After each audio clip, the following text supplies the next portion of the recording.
Adil মির্জাজ beloved লিখেছেন নাবিলা ইশক। পর্ব সংখ্যা ৮। রোজা ভেবেই রেখেছিল পরদিনও গাড়ি চলে আসবে তাকে নেওয়ার জন্য মির্জাবাড়ি থেকে। তাকে না যাওয়ার জন্য হয়তো বা ঝামেলা করতে হবে বা কোনো একটা কাহিনী হবে নিশ্চয়ই। তবে না, তেমন কিছুই হয়নি। আশ্চর্যজনকভাবে গার্ডরা আসেনি তাকে নিতে, কোনো গাড়ি আসেনি। এতে রোজার গলায় উঠে আসা কাঁটার মতো হৃৎপিণ্ডখানা যেন ঠিক জায়গায় গিয়ে বসে পড়ল। হালকা লাগছিল। ব্রেকফাস্ট ভীষণ আনন্দের সাথে খেতে পারছিল। নিপা বেগম আর চোখে কয়েকবার লক্ষ্য করলেন মেয়ের উৎফুল্লতা। তাই তিনি প্রশ্ন করেই বসলেন, আজ যেতে হবে না, ছুটি? রোজা খেতে খেতে টেলিভিশন দেখছে। তামিল একটা মুভি চলছে, আপাতত অ্যাকশন পজিশনে আছে। ভীষণ মনোযোগ রেখেছে টিভির পর্দায়। নিপা বেগমের জবাব টিভির পর্দায় রেখে দিলেন। এ সম্পর্কে আর কথা বাড়ালেন না ভদ্রমহিলা। অন্য আলাপ তুললেন। তুই নাকি বেরোবি? জিহাদের বাসায় যাব। আজল সাহেব একটু অন্যমনস্ক হয়ে বললেন, ওকে বলিও ওর বাবা মাকে বাড়ি নিয়ে আসতে। সামনের শুক্রবার ভেবেছিলাম তোমাদের ঘরোয়া বিয়ে সেরে ফেলবো। রোজার দৃষ্টি সরল টিভির পর্দা থেকে, তাকালো আজিজুল সাহেবের দিকে। ভদ্রলোক চা খাচ্ছিলেন আনমনা। রোজাও ভাবলো কিছুক্ষণ, মাথা দুলিয়ে বলল, আমি এজন্যই যাচ্ছি। অনেকদিন দেখা হচ্ছে না। আন্টি আঙ্কেল ফিরছেন কি না তা জানা দরকার তো। শুনেছিলাম ওর কাজিন অসুস্থ, সেই সম্পর্কেও তো খোঁজখবর রাখতে পারেনি। নিপা বেগম একটু বিরক্তই হলেন মেয়ের উপর। এত হেলাফেলা করলে তো আর হয় না। ছেলেটা তো বিয়ের জন্য ঘুরল পাগলের মতো। তুই তো রাজি হলি না, এবার আর কোনো অজুহাত দিস না। ও যেভাবে বলে শোন। বিপরীতে রোজা আর কথা বলতে পারল না, জানালো না তার সন্দেহের চিন্তা ভাবনা। শুধু সন্দেহ ধরে এসব বলে সম্পর্ক নষ্ট করার কোনো মানেই হয় না। শুরু থেকে জিহাদ আর তার সম্পর্ক অনেকটা একপাক্ষিক। বারবারই ছেলেটা সম্পর্ক টেনে এনেছে এত দূর। রোজার অনুভূতি ভীষণ স্নান, কি জানি কেন ও বারবারই একটা ছন্নছাড়া ভাব রেখে এসেছে। কেন যেন উপন্যাসের পাতায় বর্ণিত এই ভাবনাগুলোর ফুল অনুভূতি অন্তরে লালন করতে পারেনি। তবে মায়া জন্মেছে। দায়িত্ব হিসেবে সবসময় সৎ থেকেছে। তার মাথায় সবসময় ছিল নিজের ও পরিবারের জন্য একটা সুষ্ঠু জীবন গড়ে বিয়েটা জিহাদকেই করবে। তো পরিবারের এই নিয়ে আলাপও হয়েছে। ভালো একটা সম্পর্ক ছিল। অথচ একদম পরিষ্কার সবকিছু এখন কেমন এলোমেলো লাগছে। মনে হচ্ছে এতদিন চোখের পর্দায় এক আলগা কাপড় ছিল, যা ধীরে ধীরে সরে যাচ্ছে। কয়েকদিন ধরে রূপচর্চা করতে পারেনি রোজা। জীবন নিয়ে বড় ব্যস্ত ছিল। সমর কোথায় ছিল? আজ বেশ সময় নিয়ে নিজের যত্ন নিয়েছে। চুলে হেয়ার প্যাক লাগিয়েছে, চেহারায় ফেসিয়াল মাস্ক রেখেছে অনেক সময়।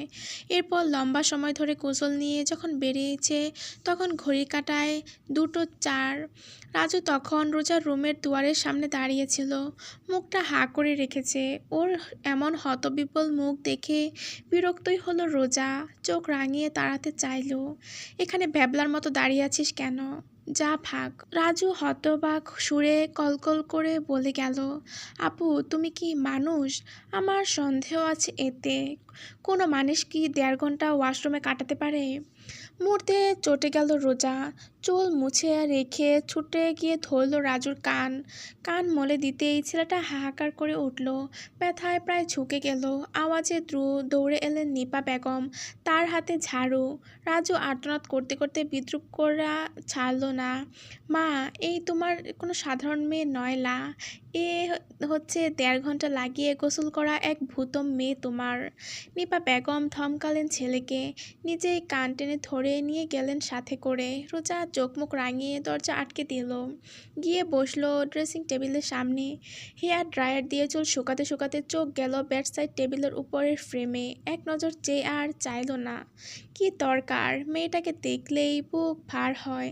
মনে পড়ে গতকাল যখন ফিরে এলো একবারও বলে আসেনি। নিশ্চয়ই তাকে খুঁজেছিল। কে বলেছে এমন এক লাফাঙ্গারের মেয়ে হতে? নিজে একটা জাদ্রেল হলে কি হবে? জন্ম দিয়েছে এক সুইটেস্ট পরীকে। রোজা নিজের জীবনে এবার নজর দিবে, অন্যদিকে সময় খরচ করার মতো বয়সও তার নেই। এখন বিয়ে শাদী করে সেটেল হওয়ার পালা, নিজের বাচ্চা নেওয়ার পালা। আর না, ভাবতে ভাবতে ভীষণ হালকা একটু মেকআপ করে নিল, লিপস ড্র করে একটু পিঙ্ক রঙের লিপ গ্লস দিয়ে উঠে দাঁড়ালো। কাবার্ডের কাপড় চোপড় ঘাঁটতে গিয়ে ধরলো মেরুন রঙের সিল্কের শাড়িটা। জিহাদ ভীষণ পছন্দ করে মেরুন রং, আর ওই পছন্দের পোশাক হচ্ছে শাড়ি। রোজা শাড়ি পরলে ছেলেটা ভ্যাবলার মতো চেয়ে থেকে বলতো, আমার বিশ্বাসই হয় না তুমি আমার। আজ রোজা বিশ্বাস করাবে, তাদের ভবিষ্যৎ নিয়ে আর হেলাফেলা করবে না। অগত্যা জিহাদের পছন্দের রঙের পছন্দের পোশাক অর্থাৎ শাড়ি পরলো ম্যাচিং ব্লাউজ দিয়ে। ব্লাউজের হাতটা শর্ট, গলাটা শার্ট কলার, একজোড়া পাথরের দুল পরে পারফিউম ছড়িয়ে নিল। হিল পরে পার্স হাতে নিতেই ভাবলো দুটো ছবি তোলা যাক। ডাকলো রাজুকে। রাজু আবার ফটোগ্রাফিতে বেশ পটু, সুন্দর সুন্দর ছবি তুলতে পারে। ও এসে আঁকাবাঁকা হয়ে নানানভাবে কিছু ছবি তুলে দিল। ছবি তোলা শেষে দ্রুত হাত পেতে ফেললো। আমার সম্মানী প্লিজ। দীর্ঘশ্বাস ফেললো রোজা। ওর হাতে 100 টাকার নোট দিতেই ছেলেটা ছুটে বেরিয়ে গেল, সম্ভবত দোকানে যাবে। রোজার ফোনের পাশাপাশি গাড়ির চাবি হাতে তুলে নিয়ে কদম বাড়ালো রুমের বাইরে। বেরোতে বেরোতে উচ্চকণ্ঠে জানালো নিপা বেগমকে। নিপা বেগম দ্রুত বললেন, জিহাদকে সাথে আনিস। রোজা ইতোমধ্যে বেরিয়ে এসেছে। পার্কিং এরিয়া থেকে নিচের লাল রঙের গাড়ির ড্রাইভিংয়ে উঠে বসলো। হিল খুলে গাড়িতে রাখা স্লিপার পরে নিল। গাড়ি গেট দিয়ে বের করতে করতে গান ছাড়লো। আজকের আবহাওয়াটা কিছুটা মেঘাচ্ছন্ন, রোমান্টিক ওয়েদার বলা যায়। বৃষ্টি হবে সম্ভবত। ওয়েদার অ্যাপ তাই জানাচ্ছে 6টা থেকে 9টা পর্যন্ত 99% বৃষ্টি হওয়ার সম্ভাবনা আছে। এই বাংলোটা বাড়িধারার কোনো এক সীমান্তেই অবস্থানরত। চতুর্দিকে শুধু গাছ আর গাছ, বলা যায় ছোটোখাটো একটা জঙ্গলের মতো এই বাংলোর সামনে বেশ বড় করে ফাঁকা জায়গা রাখা আছে। একটা হেলিকপ্টার সোজা এখানে অনায়াসে রাখতে পারবে। বাংলোর মালিক অন্য কেউ নয়, স্বয়ং বাংলাদেশের ভদ্রসমাজের শিল্পপতি আর আড়ালের সন্ত্রাস নামক আদিল মির্জা, যে কালো এক জগতে লায়ন নামেও পরিচিত। এই জগতে যেমন তাকে ভয় করার অজস্র বিত্তশালী লোকজন আছে, তেমনি মেরে ফেলার জন্যও। এখানে বাতাসও এক খেলা চলে, মৃত্যুর খেলা। লাশের পর লাশ পড়ার আর বেআইনি সব কর্মকাণ্ডের আস্তানা। আদিলের পায়ের কাছটায় রক্তাক্ত অবস্থায় পড়ে আছে। লোকটার মাথার গুলি করা হয়েছে। তাজা রক্ত এখনো গলগল করে বেরোচ্ছে। একটা বিদঘুটে গন্ধ ভেসে বেড়াচ্ছে রুম জুড়ে। গুলিটা করেছে শান্ত কিছুক্ষণ আগেই। গুলি করে আবার স্ট্যাচুর মতো আদিলের ডান পাশে গিয়ে দাঁড়িয়েছে। জমিনে নড়চড়বিহীন জখমিত লোকটা বিপরীত চেয়ারে বসা আইনমন্ত্রী আব্দুল মান্নানের একজন বডিগার্ড। কিছুক্ষণ আগেই লোকটা নিজের হাতের রাইফেল তাক করে আদিলের দিকে শাসানো সুরে 4টা বাক্য বলতেই বিনা দ্বিধায় নিজের রাইফেল দিয়ে লোকটাকে শুট করে দেয় শান্ত। আদিলের চোখের পলকও পড়ে না, থামে না ড্রিঙ্কসের গ্লাসে হাত নড়াচড়া। উশৃঙ্খলভাবে পায়ের উপর পা রেখে বসা ভঙ্গিটা নড়চড় হয় না। এ যাত্রায় এক টানে শেষ করে গ্লাসের মদটুকু। ফাঁকা গ্লাসটা আলগোছে নিয়ে নেয় এলেন। মান্নান সাহেব নিজের রাগ গিলে খেলেন। কটমট করে তাকালেন শুধু, শান্ত অনুভূতিহীন এতে। নির্বিকার মুখে শুধু দাঁড়িয়ে আছে। জোরে শ্বাস নিলেন মান্নান সাহেব। রাগে হিসিয়ে উঠলেও মুখে মীমাংসা করতে চাইলেন। এসব নিয়ে আর না পড়ে থাকি আদিল মির্জা, বড্ড নাম তোমার। সামনাসামনি সাক্ষাৎ করতে পেরে ভালো লাগছে। যে বিষয়ের জন্য আসা সেই সম্পর্কেই আমরা কথা এগোতে চাই। পুরো বিষয়টা কন্ট্রোল করার দায়িত্ব আমার। তুমি শুধু তোমার লোকজন দিয়ে ট্রাকগুলো সহি সালামতে দেশের বর্ডার ক্রস করাবে। যা চেয়েছো আমি তাতে রাজি।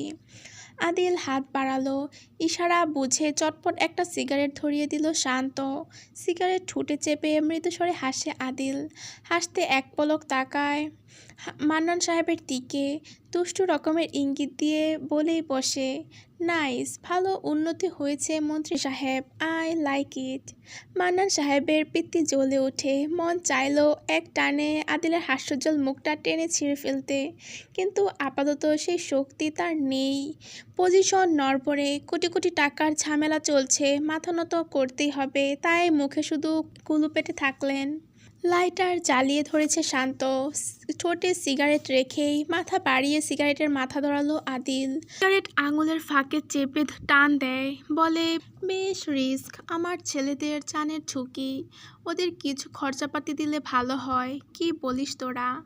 স্বপন, ক্লান্ত, রাদিন, জাকির, রনি সহ সবগুলো হৈ হৈ করে উঠে, খুশি ভীষণ। আদিল ডান ভ্রু তুলে তাকালো, ওর কঠিন দৃষ্টির ধূসর চোখে চেয়ে মান্নান সাহেব গিলে নিলেন ক্ষোভ। সে বাধ্য, তার হাত পা বাঁধা যে। কোনোভাবেই আদিল মির্জা ব্যতীত এই ট্রাকগুলো বর্ডার পার করানো সম্ভব না। অগত্যা তাতে দাঁত পিষে বললেন, ঠিক আছে, তবে আমার একটা রিকোয়েস্ট আছে। আদিল শব্দ করে হাসে, বলে, মন্ত্রী সাহেব, আপনার কি মনে হয় আপনার রিকোয়েস্ট করার মতো পজিশন আছে? আদিল, বাড়াবাড়ি করছো, মাথায় চড়ে বসো না। আদিল প্রত্যুত্তরে কিছু বলে না, নির্জীব চোখে শুধু চেয়েই রয়। মান্নান সাহেব শ্বাস ফেললেন, ঢোক গিললেন, বলতে নিলেন, লিসে। আদিল পার্সোনাল ফোন বেজে উঠল। ফোনটা ছিল এলেনের কাছে। এলেন স্ক্রিনের নাম দেখে মুখটা বাড়িয়ে আদিলকে জানালো। আদিল হাত বাড়াতেই ফোনটা হাতে দেয়। ফোন কানে চাপতেই উপাস থেকে কিছু বোধহয় জানানো হয়। আদিল শক্ত মুখে বলে, পাঠা।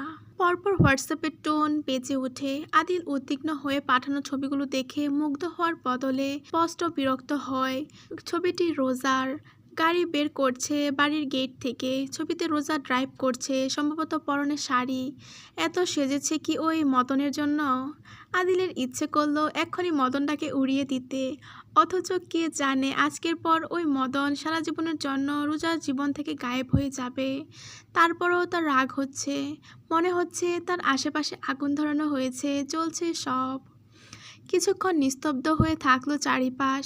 মান্নান সাহেব সতর্ক হলেন, সামান্য কৌতূহল, ঘাড় বাড়িয়ে দেখতে চাইলেন, অথচ চোখের পলকে আদিল সামনে এসে দাঁড়ালো। মুহূর্তে মুখটা কালো হয়ে এলো মান্নান সাহেবের। আদিলের সবগুলো ছেলেদের মধ্যে সবচেয়ে ফালতু হচ্ছে এইটা। সুযোগ পেলেই ওর মাথার খুলি উড়িয়ে দেবেন তিনি, হতচ্ছাড়া একটা। আদিল পুনরায় ফোন চাপলো কানে, মেজাজ সামলে বলল, ফলো হার। রোজা গাড়ি থামিয়েছে মাঝ রাস্তায়, সাইড করে। গোলাপ ফুলের তোড়া বিক্রি করা হচ্ছে। 850 টাকা দিয়ে রোজা একটা ফুলের তোড়া নিয়ে বসলো। সামান্য হাসলো, কারণ ফুল বিক্রি করা মহিলা ভীষণ স্নিগ্ধ চোখে চেয়ে বললেন, ম্যাডাম, আপনারে ভীষণ সুন্দর দেখাইতেছে। রোজার মন ভালো হয়ে গিয়েছে কয়েক গুণে। সে গুনগুন করে গান গাইতে গাইতে বাকিটা পথ ড্রাইভ করলো। জিহাদের বাড়িটা একতলা, বাগান সহ বেশ জায়গা নিয়ে বানিয়েছে। রোজাদের বাসা থেকে গাড়ি দিয়ে 30 মিনিটের রাস্তা মাত্র। বাড়ির কেচি গেট আপাতত খোলা, গাড়ি রাখার জায়গা নেই বাড়ির ভেতরে, তাই বাইরে একদম দেয়াল ঘেঁষে পার্ক করলো। হিল পরে ফুলের তোড়া নিয়ে বেরিয়ে এলো। এই এলাকাটা দুমুখো, সামনাসামনি বাড়ি, দুটো সরু রাস্তা গিয়েছে। আপাতত সব নির্জন, মেঘ ডাকছে, চারিপাশ অন্ধকার হয়ে আছে। কিছুক্ষণ আগেই আজান পড়েছে মাগরিবের। রোজা ঢুকলো ভেতরে, মৃদু গুঞ্জন ভেসে আসলো ভেতর থেকে। সম্ভবত ফিরে এসেছে জিহাদের মা বাবা। এতে আরও হালকা লাগছে রোজার। সন্দেহ মুছে গিয়েছে একেবারে। হাসতে হাসতে দুয়ারে এসে দাঁড়ালো। দরজাটা ঠেলতেই খুলে গেল। ভেতর দেখে চমকে গেল দৃষ্টি। ড্রয়িং রুমে সবাই বসে আছে, সব স্বাভাবিক, শুধু একজন বাদে। ইতোমধ্যে কিংকর্তব্য বিমূঢ় হয়ে দাঁড়িয়ে পড়েছে ভেতরে এতক্ষণ ধরে আলাপ করা বাকিরাও। জিহাদ লাফিয়ে দাঁড়িয়েছে একরকম, ভয়ে শুকিয়ে গিয়েছে মুখখানা। তুমি? রোজা আশ্চর্য। ভেতরে ঢুকতে ঢুকতে হতবিহ্বল চোখে তাকালো মেয়েটির দিকে। চোখে মুখে আতঙ্ক নিয়ে জিহাদের পাশে দাঁড়িয়ে আছে রিধিমা। আশ্চর্যের বিষয় হচ্ছে মেয়েটার পেট গর্ভবতী মহিলাদের মতো বড়, প্রায় 7-8 মাস হবে সম্ভবত। বড়দের সালাম করার কথা ভুলে গেল রোজা। বেকুবের মতো শুধু প্রশ্ন করল, ওর বিয়ে কবে হলো? আমি জানি না কেন। কাজল বেগম জোরপূর্বক হাসলেন, ছুটে এসে ধরলেন রোজার ফাঁকা সুন্দর হাতটা। ভেতরে নিতে নিতে বললেন, সব বলছি, তুমি আগে বসো মা। জিহাদ দ্রুত এগিয়ে এসে ছুটিয়ে নিল মায়ের হাত থেকে রোজার হাত। কথা ঘুরিয়ে ফিরিয়ে একরকম ওকে টানতে চেয়ে বলল, আসো বেরোই, আজ ছুটি ছিল। রোজা এক ঝটকায় নিজের হাত ছুটিয়ে নেয়, তাকায় রিধিমার দিকে। মেয়েটা অশ্রুসিক্ত চোখে চেয়ে আছে জিহাদের দিকে। মনে হচ্ছে ওর মাথায় আকাশ ভেঙে পড়ছে। রোজার ভেতরটা ভয়ে দুমড়ে মুচড়ে যায়, গলা শুকিয়ে আসে, হাত থেকে পড়ে যায় ফুলের তোড়াটা। জিহাদ এক ঝটকায় তুলে নেয় ফুলের তোড়া, যত্ন করে বুকে পিষে অন্য হাতে টেনে ধরে রোজার হাত, আকুতি করে বলে, কোনো সময় আমার একটা কথা শুনিস না তুই? আজ শোন প্লিজ, বেরিয়ে আয় আমার সাথে। রোজা ফিরে তাকালো না, দেখলো না জিহাদের আতঙ্কিত মুখ। ছেলেটার রক্তচক্ষু নিয়ে ক্রমান্বয়ে মা বাবাকে ইশারা করছে। জয়নাল সাহেব কাশলেন সামান্য, আদেশ করলেন, জিহাদের মা, রিধিমাকে নিয়ে রুমে চলো। জিহাদ, রোজা কথা বলুক একটু। রোজা চিৎকার করে উঠে, 19-20 আর না ভেবে সোজা জানতে চায়। স্টপ, কোথাও যাবে না এই মেয়ে। ওর পেটে বাচ্চা কার? মুহূর্তে আটকে ওঠে জিহাদ, চমকায় কাজল বেগম। ছেলের দিকে তাকিয়ে ভয়ে সিটিয়ে গেলেন। জিহাদ প্রায় পাগল হয়ে যাওয়ার মতো অবস্থায়। ছেলের জীবন নিয়ে কোনো রিস্ক নিতে রাজি নন তিনি। দ্রুত বললেন, কার হবে মা? ওর স্বামীর, লুকিয়ে গ্রামে বিয়ে করে দিয়েছিলাম। তিনি শেষ করতে পারেনি। রিধিমা বসে পড়ে ফ্লোরে, ডুকুরে কেঁদে ওঠে, কেন মিথ্যে বলছো তোমরা? আমার পেটে বাচ্চা কার? নিজের রক্ত তোমরা কিভাবে অস্বীকার করতে পারো? পেছনে নিঃশব্দে চোখ বুজে ফেলল জিহাদ। চোখের কোণে জল জমে, হাত কাঁপে, বড় করে শ্বাস টেনে নেয়। রোজা তখন দিশেহারা প্রায়। কম্পিত কণ্ঠে প্রশ্ন করে, জিহাদের? রিধিমা কাঁদতে কাঁদতে মাথা দোলায়। রোজার শরীর জমে গেল। নিজের কানকেও বিশ্বাস করতে পারল না। ঠায় হয়ে দাঁড়িয়ে ওকে নিজের দিকে ঘুরিয়ে জিহাদ তড়িঘড়ি করে বলল, রোজা, লিসেন টু মি। আমি ইচ্ছে করে করিনি, বিশ্বাস করো। You know how much I love you. সেদিন আমি ড্রাঙ্ক ছিলাম, বাসায় আব্বু আম্মু ছিল না। ও আমার রুমে আসে, এরপর চরের শব্দে কেঁপে উঠে বাতাস। ডান দিকে হেলে পড়েছে জিহাদের মাথা। রোজা পুনরায় হাত তুলে দ্বিতীয়বার চর মেরেও শান্ত হয়। ক্ষোভে কাঁপতে কাঁপতে চিৎকার করে, how dare you, how dare you. আমাকে চিট করা এই রোজা তালুকদারকে? রোজা বলতে বলতে পায়চারি করে পেল ব্যাট, ওটাই হাতে তুলে নিল, সজোরে বাড়ি বসালো জিহাদের গায়ে। জিহাদ চোখ বুজে দাঁড়িয়ে আছে প্রশ্নোত্তরে। কাজল বেগম হাহাকার করে উঠলেন, দ্রুত এসে রোজাকে খামচে ধরে ধাক্কা দিলেন তিনি। এ সময় বাইরে থেকে 4টা কালো পোশাক লোক এসে দাঁড়ালো। একজন এগিয়ে এসে হাওয়ার মতো টেনে সরিয়ে দেয় কাজল বেগমকে।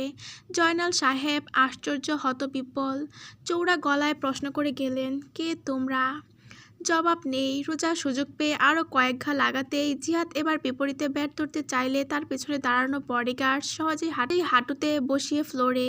রোজা ব্যাট ফেলে দেয়, শব্দ হয় তীব্র, চোখে এক ফোঁটাও জল নেই, অথচ রক্তিম হয়ে আছে।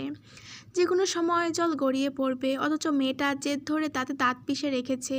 কোনো রকমে ঘৃণা নিয়ে বলল, এই মুখ কখন আমাকে দেখাতে আসবি না। যেদিন আসবি সেদিন I will kill you bastard. Roja ফিরল, জল ভাসা চোখে খুঁজতে চাইল পার্স, গাড়ির চাবি। একটা বডিগার্ড এসে বাড়িয়ে দিল হাত। লোকটার হাতে রোজার চাবি, পার্স। রোজা নিল, তবে তাকালো না, কোনো প্রশ্ন করলো না। বেরোনোর পথে দুয়ারে একদলা থুতু ফেলল। মেইন গেট পেরোতেই দু গাল ভিজে গেল। অপমানে অসম্মানে তা পুরো শরীর জ্বলে যাচ্ছে। চোখে চলে আশপাশ কেমন ভাসা ভাসা লাগছে। রোজা দ্রুত গাড়ি ড্রাইভিং সিটে গিয়ে বসলো। গাড়ি স্টার্ট করতে গিয়ে দেখলো গাড়ি স্টার্ট নিচ্ছে না। কয়েকবার চেষ্টাও করলো, কিন্তু গাড়ি স্টার্ট নিল না। রোজা শব্দ করে কেঁদে ফেললো। এখানে 1 সেকেন্ডও সে থাকতে পারবে না, তার দম বন্ধ হয়ে আসছে। বাড়ির ভেতর থেকে জিহাদের কণ্ঠ ভেসে আসছে। ও সমানে ডাকছে, কিন্তু আসতে পারছে না। দুয়ারে বডিগার্ডস। রোজা বেরিয়ে এলো গাড়ি থেকে, রাগে লাথি মারলো নিজের ভালোবাসার গাড়িকেই। গাড়ির চাবি, পার্স হাতে ওভাবে পাগলের মতো হেঁটে চললো। এখানে এক মুহূর্ত না। এক তীব্র বজ্রপাত পড়ল আশেপাশে কোথাও। বজ্রপাত ভয় পায় রোজা, অথচ আজ খোলা আকাশের নিচে ভয় পেল না। মেইন রোড দিয়ে হেঁটে যাচ্ছে, এ সময় ঝুমঝুম বৃষ্টি নামলো। বড় বড় বৃষ্টির ফোঁটা চোখের পলকে রাস্তা ভিজিয়ে দিল। ভিজেছে রোজাও। এভাবে হাঁটছে সামনে, উঁচু জুতার ঘর্ষণ খেয়ে ফর্সা পা ছিলে গেছে, তাতেও কোনো ভ্রুক্ষেপ নেই মেয়েটার। মেরুন রঙের সিল্কের আঁচলটা বড় বিশাল, প্রায় জমিন ছুঁই ছুঁই হয়ে আছে। পেছনে একগুচ্ছ গাড়ির আওয়াজ ভেসে এলো। গাড়িদের দ্রুততায় জমিনও কাঁপল বোধ হয়। একটা গাড়ি এসে সোজা থামলো রোজার সামনে। রোজা ভেজা চোখে চোখ তুলে তাকালো, ড্রাইভিং সিট থেকে বেরিয়ে এলো শান্ত, বেরিয়েছে এলেন। বাকি কার্সরা। রোজা ভেজা চোখ তুলে তাকালো, গাড়ির ড্রাইভিং সিট থেকে বেরিয়েছে শান্ত, বেরিয়েছে এলেনও। বাকি গাড়িগুলো থেকে একগাদা বডিগার্ডস দিয়ে রাস্তাটা ব্লক করা হয়েছে। শান্তর হাতে ছাতা, দ্রুত গাড়ির ব্যাকডোর খুলে ছাতাটা মেলে ধরলো। আদিল বেরিয়ে এলো, তার দৃষ্টি গাড়ির ভেতর থেকে রোজার উপরে। রোজা শুধু নির্বিকার চোখে এক মুহূর্ত দেখে, পর মুহূর্তে গাড়ি পাশ কাটিয়ে সামনে হাঁটা ধরে। মুখটা সামান্য ফাঁক হয় শান্তর, এর চেয়ে বেশি বাকিদের মুখের অবস্থা হয়। আদিল বৃষ্টির মধ্যে ভারী কদম বাড়াতেই পেছন পেছন কদম বাড়ায় ছাতা ধরা শান্তও। বসকে এক চুল ভিজতে দিচ্ছে না। আদিল সাবলীলভাবে ডাকলো, রোজা। সামনে হাঁটতে থাকা নারী উত্তর দেয়া দূরের ব্যাপার, ফিরে তাকালো না, একই গতিতে হাঁটছে। আদিল রেগে যায়, রোজা। এবারও কোনো জবাব আসে না। আদিল নিজের রাগ গিলে নিল, একটা ধাক্কা খেয়েছে যেহেতু মাফ করাই যায়। নিজেকে বুঝিয়ে এই গতিতে পেছনে হাঁটতে আদেশ করলো, গাড়িতে উঠে বসো। রোজা ফিরে তাকায় না, যেন শোনেনি। রাস্তা জুড়ে তখন এক অদ্ভুত দৃশ্য।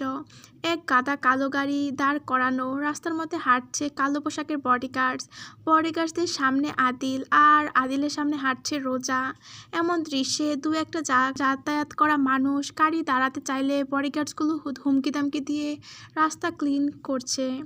অন্যদিকে আদিল আজ ধৈর্যবান পুরুষ, মেজাজ রাগ নিয়ন্ত্রণে রেখে দাঁতে দাঁত পিষল, শান্তর থেকে ছাতা নিজ হাতে নিল, বাড়িয়ে ধরল রোজার মাথায়, আস্তে করেই বলল, ভিজছ কেন তুমি?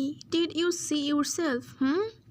এমনিতেই সিল্কের শাড়ি পরনে, তার উপর বৃষ্টিতে ভিজে শরীরে লেপ্টে আছে, অঙ্গের প্রতিটি ভাঁজ সুস্পষ্ট। আদিল নিজের রাগ সংবরণ করে হাঁটতে হাঁটতে অন্য হাতে খোলে গায়ের কোট, আদেশ ছুড়ে, স্টপ রোজা। রোজা এবার চোখ রাঙিয়ে ফিরল, চোখ লাল, নাক লাল, তিরতির করে কাঁপছে ঠোঁট, শরীর শীতে নীল হয়ে গিয়েছে প্রায়। আপনার সমস্যা কি? Who are you to me mister Mirza? Well your machine. আর আপনাকে এখানে পেয়ে ভালোই হলো। পরিষ্কার করে শুনে রাখুন, আমি আর আপনার বাড়িতে কাজ করব না। আপনি কি করবেন আমিও দেখে নেব। রোজা আর এক মুহূর্ত দাঁড়ায় না, সজোরে ঘুরে পা বাড়াতেই মাথাটা ঘুরে ওঠে। বৃষ্টির শব্দে সব কেমন ঘোলা ঘোলা লাগে। নিজেকে সামলে দ্রুত পা বাড়াতে চাইলে বাধা পায়। পেছন থেকে শক্ত রুক্ষ হাত খামচে ধরে তার হাতটা। বাজে এক টানে হুমড়ি খেয়ে এক শক্তপোক্ত বুকের উপর পড়ে মেয়েটা। তার দুনিয়ায় যেন দুলে ওঠে। আদিল রূঢ়ভাবে কোটখানা পেঁচিয়ে ফেলে রোজার শরীরে, হিমশীতল কণ্ঠে বলে, কাজ করতে হবে না, রাজ করো। পর মুহূর্তেই রোজার চোখ বুজে আসে। মাথাটা তুলে পড়ার আগ মুহূর্তে এক নিমিষে পাজাকুলা করে তুলে নেয় আদিল। ছাতাটা পড়ে আছে মেঝেতে, পাশেই রোজার হিলজোড়া জুতা। এলেন হাতে তুলে নিয়েছিল। আদিল ঘুরে হাঁটা ধরল গাড়ির দিকে, হাঁটতে হাঁটতে তাকালো রোজার মুখের দিকে।